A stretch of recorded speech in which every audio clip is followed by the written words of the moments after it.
phobia is an overwhelming or unreasonable fear of an object or a situation that poses little real danger but provokes anxiety and avoidance. Alright, I have a fear of drowning, which is kind of a problem because, like, water polo and swimming and all that stuff.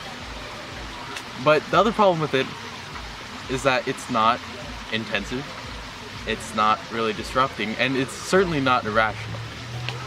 It's not debilitating at all. It's rational to not want to die.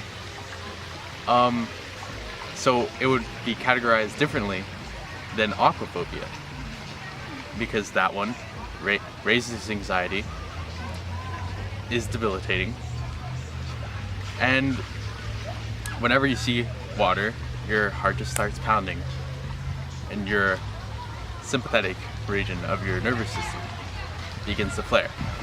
There's 3 types of phobias, and one of them is agoraphobia, which is fear of open spaces or even closed spaces. People get them because they have panic attacks or multiple panic attacks over and over again, and they won't go to the place where they had the panic attack. They'll avoid it. Some people are so severe to the point where they won't leave home, and they don't like being in crowds or even in like trains. Scares them. Yeah. Another type of phobia is social phobia, which involves a combination of excessive self-consciousness and a fear of public humiliation or scrutiny. And in these situations, the person usually fears offending other people or being judged or even negatively degrading or being negatively degraded. The last type of phobia are the specific phobias, and these are categorized in a group to make them all similar regarding what they're about. And it is the typical phobia that we all hear about, the ones that are about some specific, as the name implies, event or object. So this is the fear of dogs, or fear of cats, or fear of trees. All of them are related in the way that they are just something, and all of them are related and a phobia because the amount of fear that it induces is disproportionate to the actual threat it proposes. Much is still unknown about the causes of phobias. However, there is a correlation between your phobias and your parents' phobias, which is usually caused by genetics, learned behavior, or both. Phobias induce the following symptoms: a total sense of dread or fear,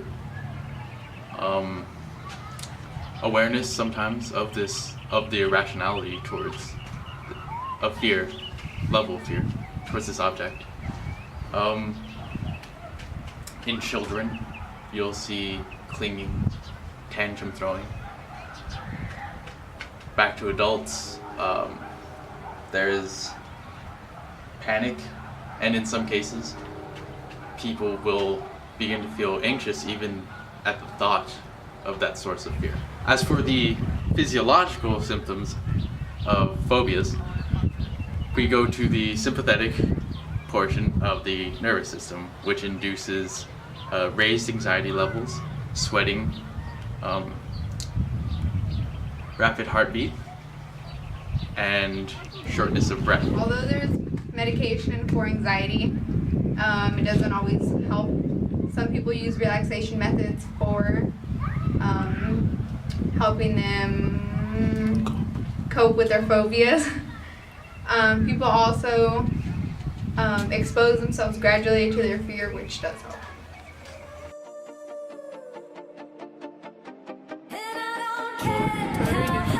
Slap, slap, slap.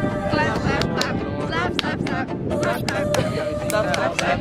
Slap, slap, slap. Slap, slap, slap. Slap, slap, slap. So, phobias Your mom. induce the following Wait, start over. Dude. now for The physical. mom.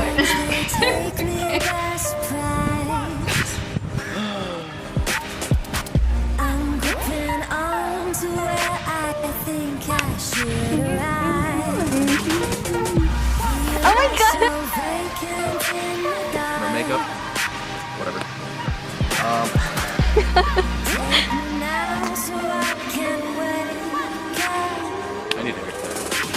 it not focusing on your face? Because it's ugly.